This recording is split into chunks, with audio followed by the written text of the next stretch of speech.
रमा,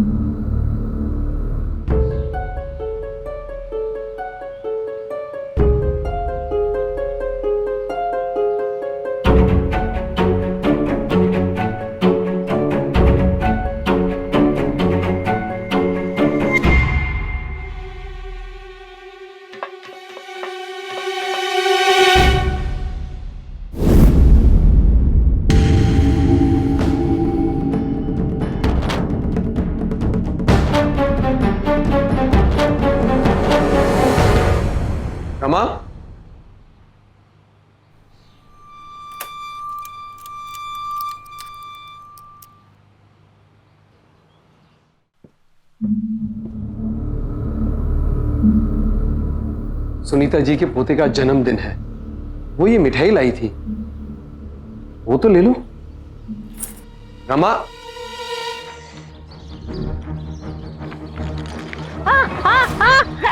क्या कर रही है लड़की?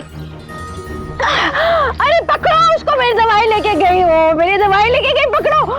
ये लड़की पागल है क्या? वो लड़की पागल है क्या? मेरी दवाई लेके गई वो। आप शांत हो जाइए, फिक्र मत कीजिए, उस लड़की का प्रॉब्लम है। आप मेरे साथ आइए, मैं आपको दूसरी दवाई दे देता हूँ। आइए आइए आइए।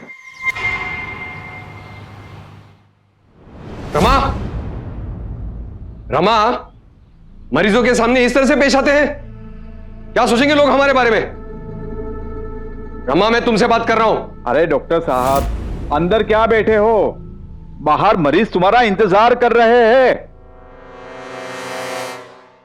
अरे रमा बेटा, जय श्री कृष्णा, जय श्री कृष्णा। जय श्री कृष्णा चाचा जी। कैसी है बेटा तू? हम लोग कितने टाइम बाद मिले। हाँ, वो घर के काम में इतना बिजी रहती हूँ कि टाइम मिल ही नहीं पाता। अरे मैंने सुधाकर को कितनी बार बोला कि तुझे लेकर कभी घर आ जा, तेरी चाची भी तुझे बहुत याद करती है। आऊंगी चाचा जी, जरूर आऊंगी। वो क्या है ना, एक जरूरी काम है, जब तक वो पूरा नहीं होगा ना, कहीं मन ही नहीं लगेगा। बस दिन रात यही सोचती रहती हूँ कि वो काम कब पूरा होगा। ऐसा कौन सा काम है, हमें भी तो बता। हाँ, बताऊंगी चाचा जी, आपको क्या, पूरी दुनिया को बताऊंगी। अच्छा चाचा जी, चाची जी को भी जय श्री कृष्णा कहिए। जय श्री कृष्णा बेटा। क्या अभी तक बोलचाल बंद है? क्या बताऊं मोटा भाई, मैं अपनी तरफ से पूरी कोशिश कर चुका हूं, मगर ये लड़की है, बात करने को राजी नहीं होती। हम दो जन हैं इस घर में, मगर अजनबियों की तरह रहते हैं। हर चीज पे ताला, हर दरवाजा बंद। जाने कहां से उसके दिमाग में यह बात आ गई है कि उसकी मां की मौत मेरे कारण हुई है। अभी आप ही बताओ घनश्याम भाई, मैं ठहरा एक मामूली होम्योपैथ, अगर सत्यवती की बीमारी के टाइम मैं कुछ कर नहीं पाया तो उसमें मेरी क्या गलती है? पता नहीं क्यों पूरे घर पे ताला मार के रखती है। मैं जब डिस्पेंसरी में नहीं होता हूं तो यहां आती है, यहां ढूंढती है, वहां ढूंढती है, इसलिए मैं इसको भी ताला मार के रखता हूं। अरे इतनी सारी मेडिसिन है यहां पर, कहीं कुछ यहां वहां हो गया तो तुम ही बोलो, क्या बाप बेटी इस तरह से रहते हैं? तू भी थोड़ा समझना, रमा तो अभी बच्ची है। अरे उसे थोड़ा टाइम दे, तू देखना धीरे धीरे सब ठीक हो जाएगा। वैसे मेरे पास और एक रास्ता है, रमा को अपनी मां की यादों से बाहर निकाल के उसकी जिंदगी नए तरीके से शुरू करवाने का।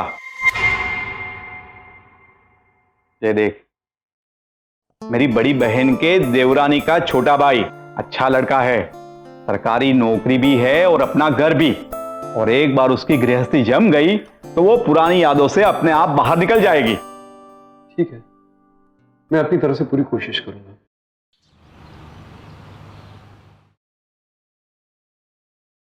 रमा बेटे, बस मेरी एक छोटी सी बात सुन ले। आज घनश्याम चाचा ना इस लड़के से तेरे रिश्ते की बात करने को बोल रहे थे। मुझे शादी नहीं करनी है। अरे शादी मत करना, कम से कम लड़के को तो देख ले, उससे मिल ले। जब तक मैं पता नहीं लगा लेती मेरी माँ को किसने मारा है, ये घर छोड़ के नहीं जाऊंगी। वो तेरी माँ थी तो मेरी पत्नी भी थी, मैंने भी अपनी पत्नी को खोया है। तुम्हें क्या लगता है मुझे मेरी पत्नी के जाने का अफसोस नहीं है?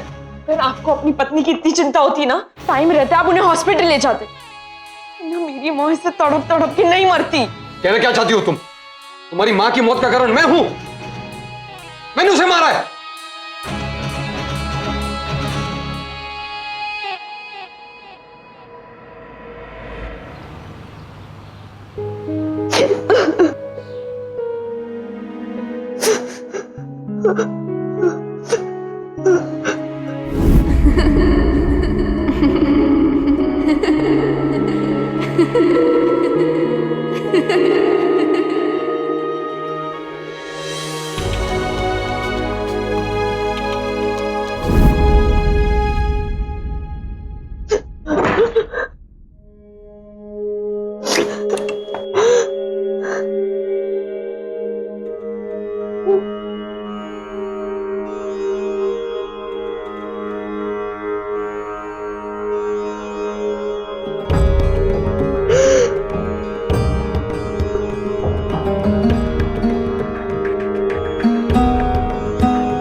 अरे क्या हुआ?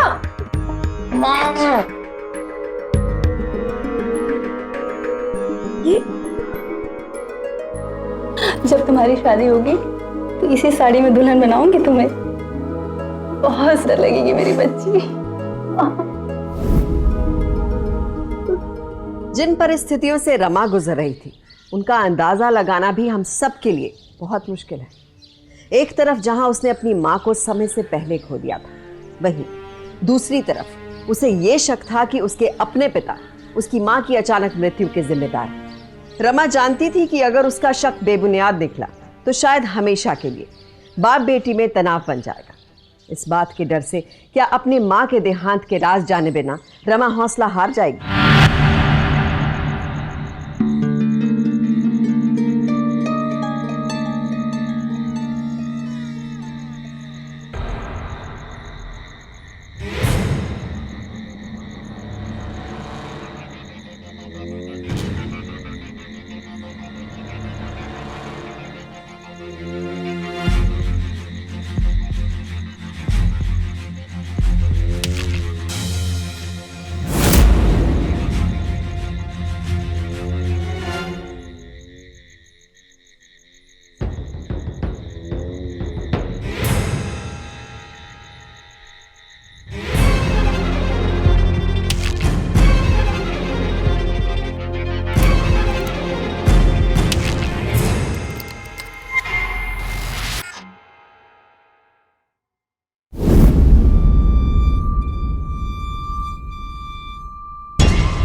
क्या हुआ? कुछ चाहिए था?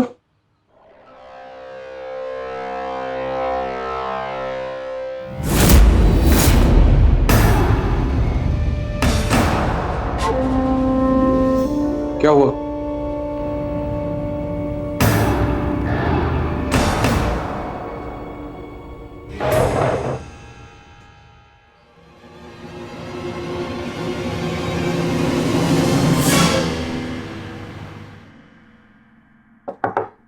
रमा, बेटा मुझे किसी काम से शहर के बाहर जाना है। शाम तक लौटूंगा। क्लिनिक भी बंद रहेगी। अगर कोई पेशेंट आए तो बता देना। अच्छा चलता हूं, अपना ख्याल रखना।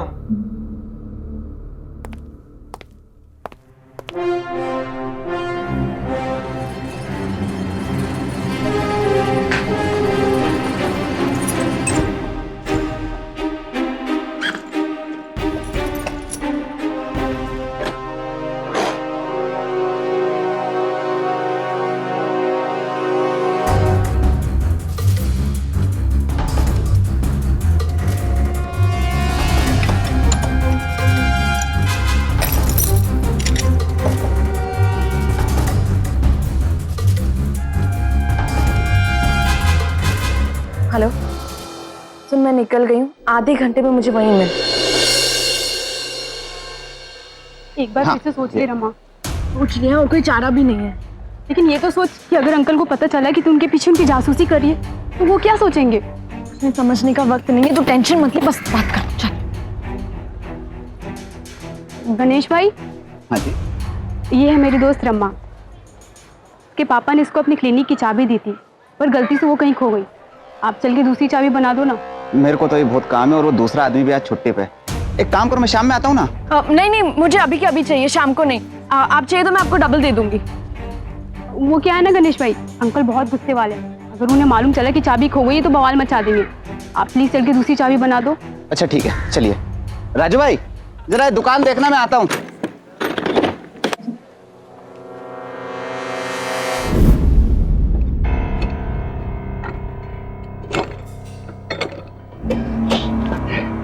दीदी एक काम कीजिए, ये ताला बहुत पुराना है और बहुत बड़ा भी, आप इसे तुड़वा ही दीजिए। मेरा समय भी बचेगा और आपका पैसा भी। देखो, मैंने आपसे कहा ना कि मुझे सिर्फ डुप्लीकेट चाबी चाहिए इसकी, बस। पर अपने पापा को जाके बोलिए ना। देखो, आपसे नहीं हो रहा ना तो आप अभी कह दीजिए मुझे, वरना मैं किसी और को बुला लूंगी। भाई जैसे बोल रही है वैसे कर दो ना। आपको बताया ना अंकल का गुस्सा कितना खराब है।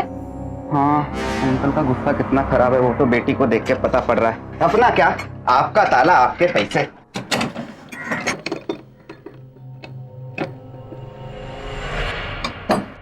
ये लीजिए, आपकी चाबी तैयार है, चेक कर लीजिए।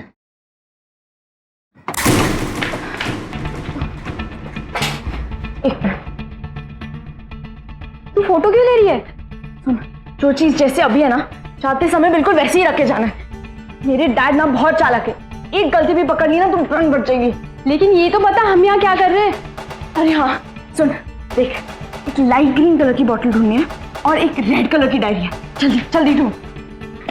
रमा तू अपने पापा पे ऐसे शक कैसे कर सकती है। मुझे ना मेरे शक को सच साबित करने के लिए ही मैं ये सब कर रही हूँ। तो मैं गलत साबित होंगी, मेरा शक सही है। ढूंढ।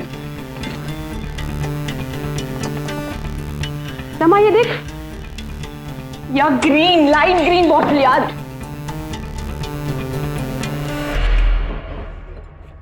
और ये डायरी। एक मिनट, नहीं, ये डायरी नहीं है। सुन, आई थिंक जैसे जहां था ना वैसे रख देते हैं, डैड कभी भी आ सकते हैं। तो रुक एक मिनट।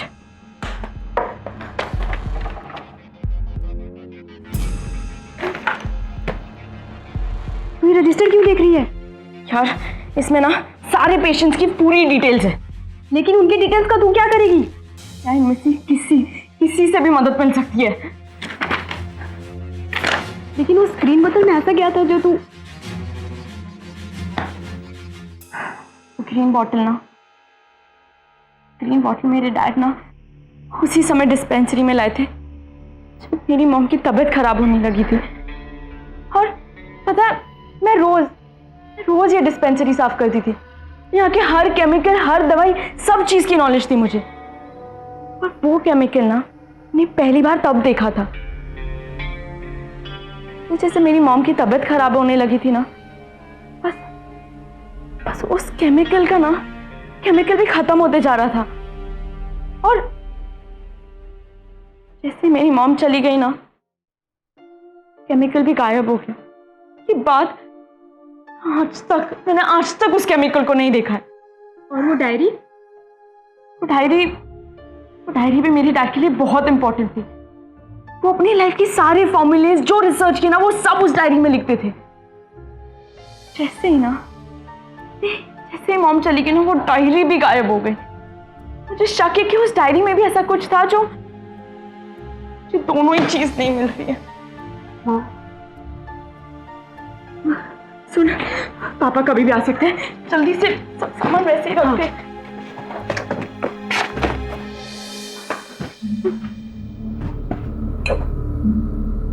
हाँ एक मिनट। हाँ चल जल्दी चल।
अरे प्रिया,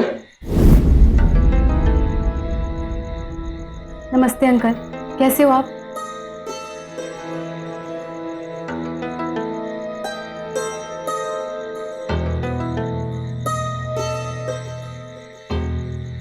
कैसे हो सकता हूं? जिस आदमी की पत्नी उसे हमेशा के लिए छोड़ के चली गई हो और उसकी एक लौती बेटी उसके पास होकर भी पराई हो, तो कैसे हो सकता है?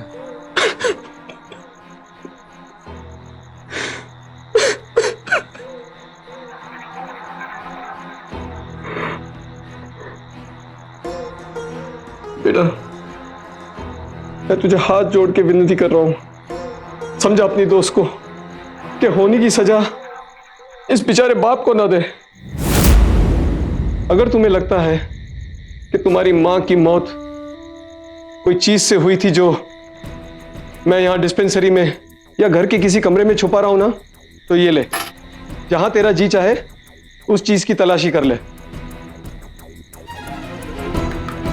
ले जा। रमा तू चुप क्यों है? समझाना अंकल को। बेटी, तू जो चाहे कर ले, पर मैं तेरे हाथ जोड़ता हूं, मुझे तेरी मां का मुजरिम मत समझ। अगर मुझ पे भरोसा नहीं है ना, तो अपने हाथों से मुझे मार दे, पर मेरे साथ ऐसा मत कर, मत कर, मत कर।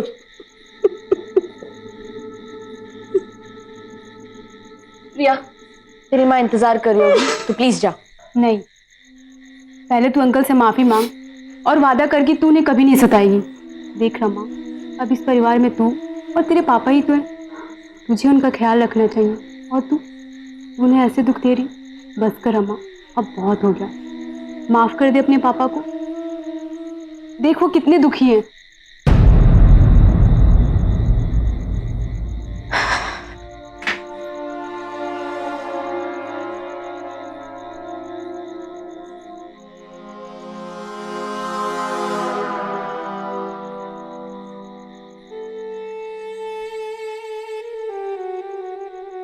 मतलब बेटा, तूने अपने पापा को माफ कर दिया?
हाँ, क्या? नहीं, ओके, अभी।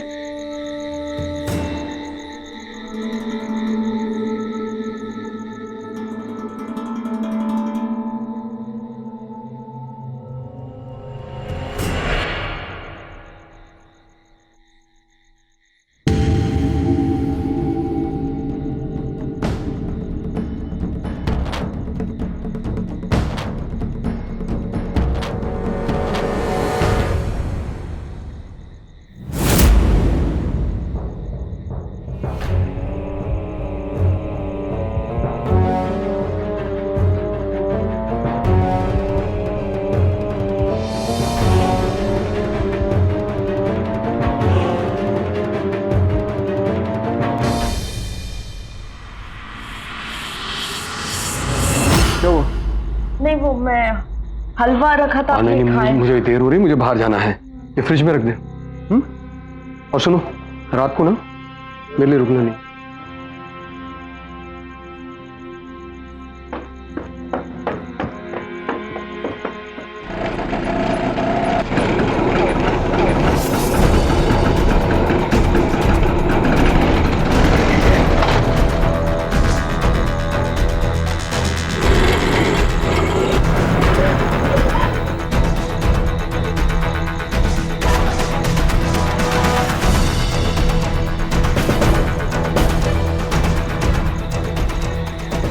मैंने दवाई दी थी ना, एकदम मुझे फोन करके क्यों बुलाया?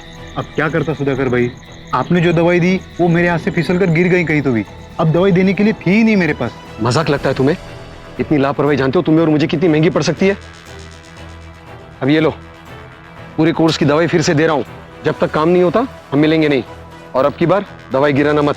अरे सुधाकर भाई जाने भी दो ना, एक बार गलती हो गई सो हो गई। मेरे पास एक गुड न्यूज है आपके लिए, बताऊं?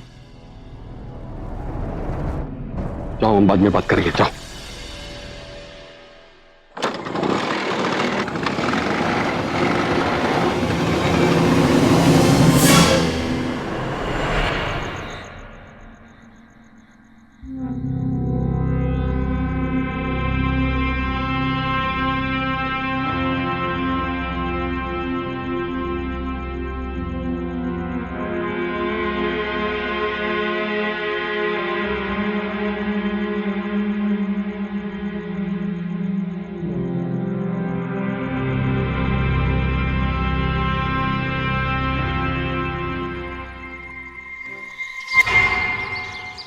दवाइयाँ तुमने मुझे दी थी टेस्ट करने, वो मैंने सारी कर ली, किसी में कुछ भी नहीं निकला। सब होम्योपैथी की नॉर्मल मेडिसिन हैं। आई एम सॉरी डॉक्टर, मुझे पता है मैं आपको बहुत परेशान कर रही हूँ, पर बस ये केमिकल है, इसके बारे में जानना था। आई एम सॉरी, वो जल्दबाजी में थी तो ध्यान से लिख नहीं पाई। ये जो केमिकल तुम लाई हो रमा, इसका उपयोग बहुत सारी दवाइयाँ बनाने में होता है और कुछ पेस्टिसाइड्स में भी इसका यूज किया जाता है। तो डॉक्टर, इस केमिकल का असर जानलेवा हो सकता है? लिवर और किडनी के ट्रीटमेंट के लिए इसका डोज दिया जाता है। अगर इस केमिकल को ज्यादा मात्रा में लिया जाए तो एग्जैक्टली होता क्या है? ये केमिकल धीरे धीरे हमारे बॉडी में फैलता है और एक स्लो पॉइजन की तरह एक्ट करता है। Come, I will show you.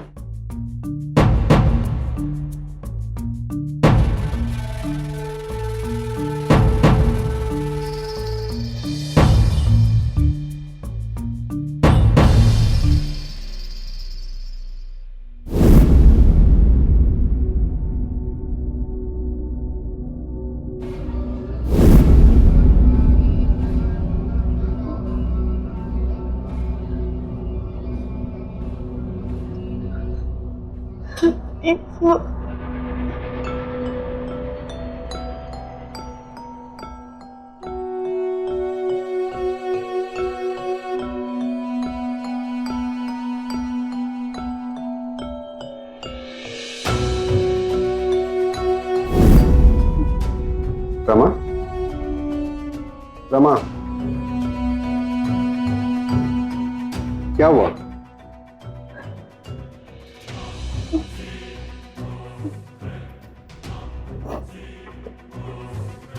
Doctor, वो मेरी माँ की हालत भी बिल्कुल ऐसी ही हो गई थी कि उसकी स्किन भी ऐसी काली पड़ गई थी। पता नहीं रमा, मुझे तुम्हें कहना भी चाहिए या नहीं, पर तुम्हारे पापा सर्टिफाइड डॉक्टर हैं भी नहीं। बस शौकिया प्रैक्टिस शुरू की, चल गई तो डिस्पेंसरी खोल ली। पर इस केमिकल का असर तो उन्हें भी मालूम होगा, और ऐसे कैसे हो सकता है कि तुम्हारी माँ के सिम्टम्स को वो ना समझ पाए। और सबसे बड़ी बात कि ये केमिकल तुम्हारी माँ की बॉडी में इतनी ज्यादा मात्रा में गया कैसे?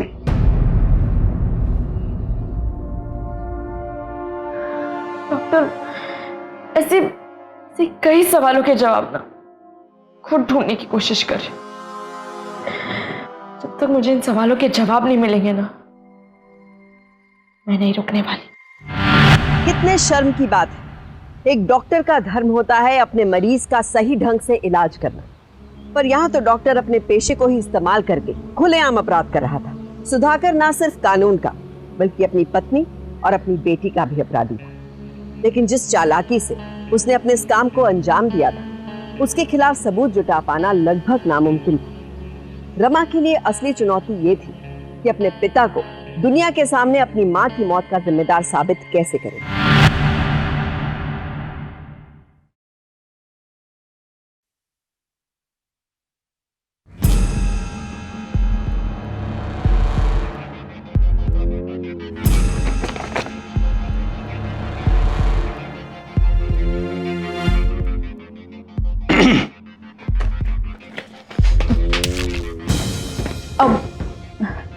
कैसी हो? अब आप हाथ मुंह धो लीजिए, मैं खाना लगा देती हूँ ना, आप थक गए होंगे। ठीक है।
एक्सक्यूज मी जी पॉलिसी की जानकारी कहाँ मिल सकती है? वहाँ पे।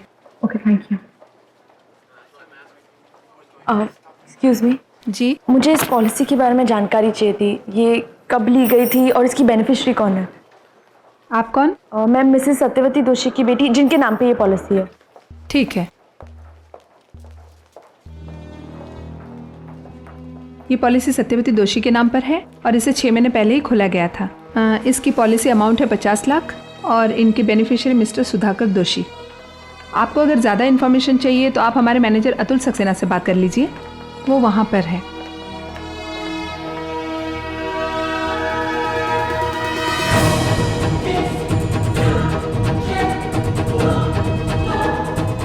आपने जो दवाई दी वो मेरे हाथ से फिसल कर गिर गई कहीं तो भी। अब दवाई देने के लिए थी ही नहीं मेरे पास।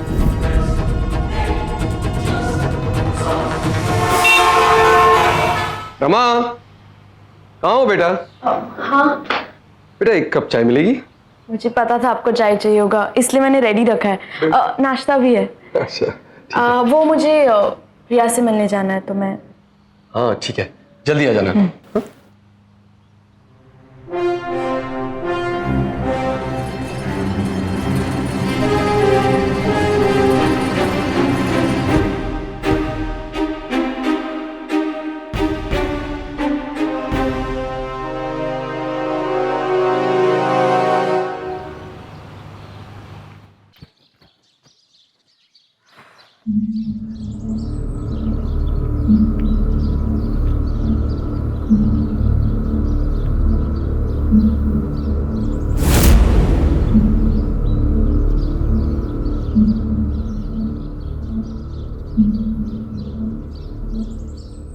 एक्सक्यूज मी, वो आपको जान। एक्सक्यूज मी जी, कहिए। ये हाउस नंबर 238 है ना? नहीं, इस घर से 2 घर पीछे है, लेकिन मैंने आपको कहीं देखा है। हाँ वो हो सकता है आपने मुझे देखा हो। मैं आजकल यहीं कहीं आती जाती रहती हूँ, इसीलिए। वो आज मैं ऑटो से आई ना तो वो अलग रास्ते से लाया तो मैं कंफ्यूज हो गई बस। Thank you. वैसे इन्हें क्या हुआ है? वो बीमार है, दवाई चालू है उसकी, अब कुछ ही दिन में ठीक हो जाएंगी। अच्छा ओके थैंक यू।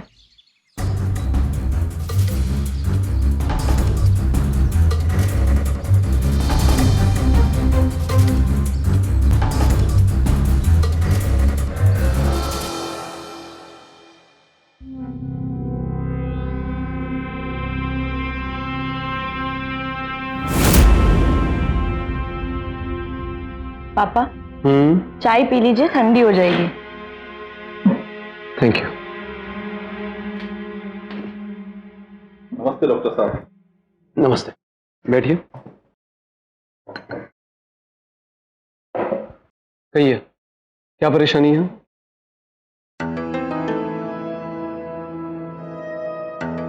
मेरी परेशानी मेरी बीवी है, जिसका इलाज सिर्फ आपके पास है। मुझे अतुल जी ने भेजा। कौन अतुल? मैं किसी अतुल को नहीं जानता। आप खामखा मेरा टाइम बर्बाद मत कीजिए।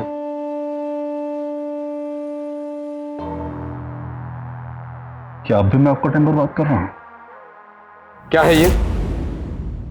सुधाकर भाई, अतुल जी हमारे खासम खास हैं, एकदम खास। उन्होंने सब कुछ बताया आपके बारे में। इस तरह की बातें किसी खास से ही कोई शेयर कर सकता है। चाहे तो आप अतुल जी से बात कर लीजिए। हेलो अतुल भाई, नमस्कार नमस्कार। डॉक्टर साहब आपसे बात करना चाहते हैं, लीजिए। हेलो जी सुधाकर भाई। अतुल, ये क्या है? मैंने तुमसे कहा था ना कि इस बारे में किसी तीसरे से बात नहीं करनी है। और तुमने अपने दोस्त को यहां भेज दिया? पागल हो गए क्या? अरे सुधाकर भाई, क्यों खामखा बिगड़ रहे हो? आपको जो रकम चाहिए वो दे देगा, और वो भी ऑन द स्पॉट, अभी के अभी। मेरे पे कोई लालच नहीं चलेगा। तुम्हारे दोस्त की मैं कोई मदद नहीं कर सकता। एक काम कीजिए, आप इसको पूरे कोर्स की दवाई एक साथ दे दीजिए, फिर मिलने का कोई टेंशन ही नहीं रहेगा, मेरी गारंटी है। हो गई तसल्ली आपको? पॉलिसी कितनी की है? पूरे 3 करोड़। मेरा 25% बनेगा, अभी के अभी।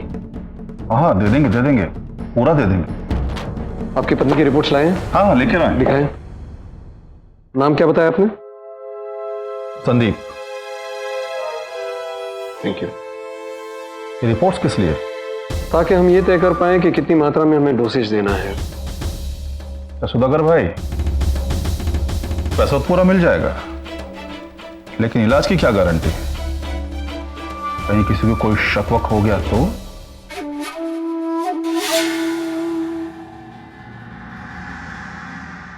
अतुल ने तुम्हें बताया नहीं कि इसी की मदद से मैंने खुद की पत्नी को ठिकाने लगाया है, और इसी की मदद से अतुल की पत्नी का भी काम करने वाले हैं। आप डरिए मत, आपकी बीवी के केस में बिल्कुल नेचुरल डेथ लगेगी। हाँ, एक बात का ध्यान रखिए कि वो किसी और डॉक्टर से ना मिले। एक बार उसकी मौत हो गई, फिर दुनिया का बड़े से बड़ा डॉक्टर ये साबित नहीं कर पाएगा कि ये नेचुरल डेथ नहीं थी।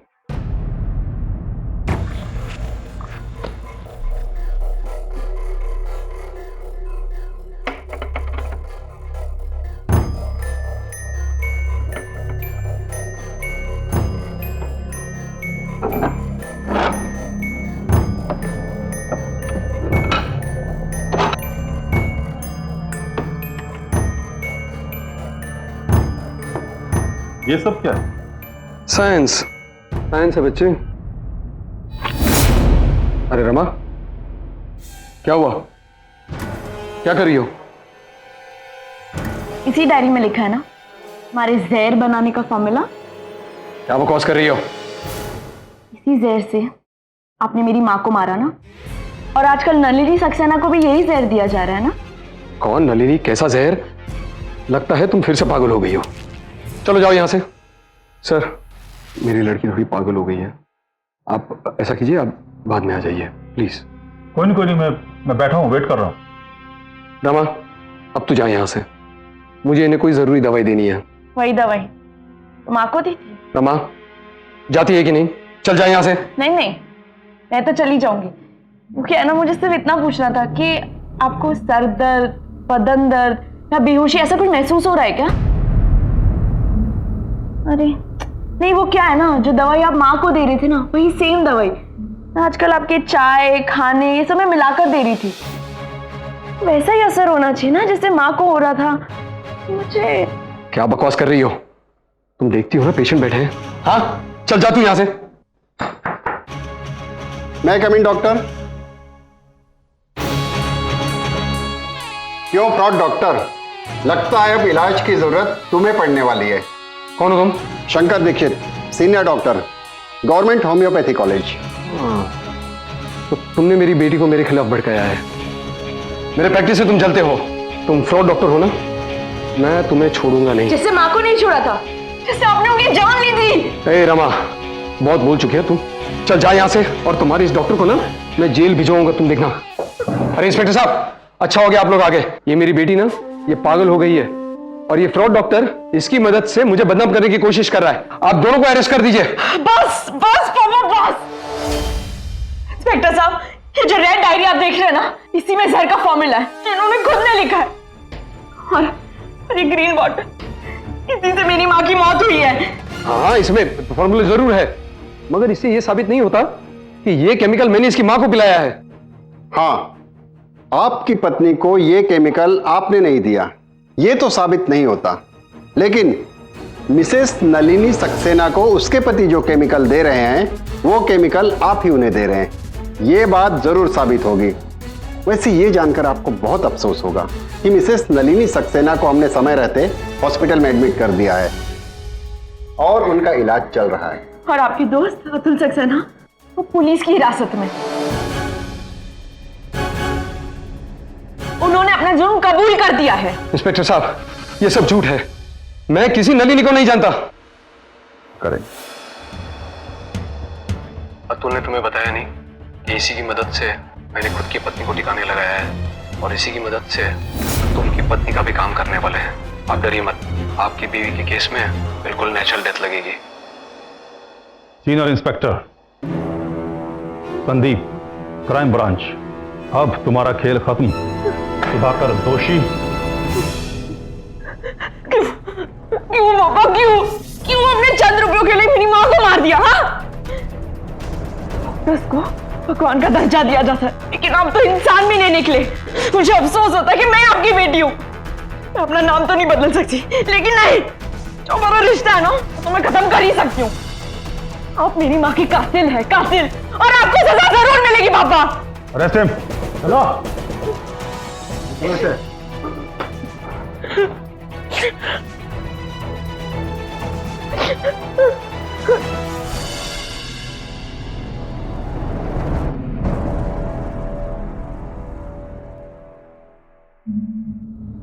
केस नंबर 13, उम्र 30 साल।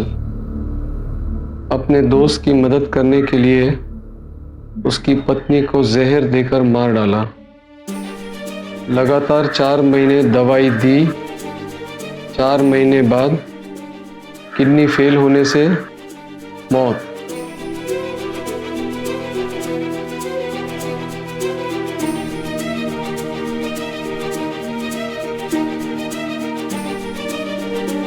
केस नंबर 51, नाम सत्यवती दोषी, उम्र 50। सुधाकर अच्छी तरह से जानता था कि मेडिसिन किस मात्रा में संजीवनी है और किस मात्रा में जहर। अपने पेशे का गलत इस्तेमाल करके सुधाकर ने अपनी पत्नी के साथ साथ कई और मासूम लोगों की जान ले ली। जहां डॉक्टर पर आंख मूंद कर भरोसा करते हैं लोग, वहां सुधाकर जैसे अपराधी उन्हीं के भरोसे का कत्ल करते हैं, जिसकी वजह से कई जिंदगियां, कई परिवार बर्बाद हो जाते हैं। सुधाकर को इस जघन्य अपराध के लिए सेक्शन 302 के तहत उम्र कैद की सजा सुनाई गई और साथ ही उसका लाइसेंस भी कैंसिल कर दिया गया। ये सिर्फ रमा की वजह से संभव हुआ, क्योंकि उसने एक अपराधी पिता के बदले निर्दोष लोगों का साथ देना ठीक समझा। रमा ने जैसे अपने हौसले और निडरता से हालातों का सामना किया और अपराध का खुलासा किया, वैसे ही आप भी चुप ना बैठे और जहां भी कुछ गलत हो रहा हो उसके खिलाफ आवाज उठाएं। सावधान इंडिया, डर कर नहीं, डट कर।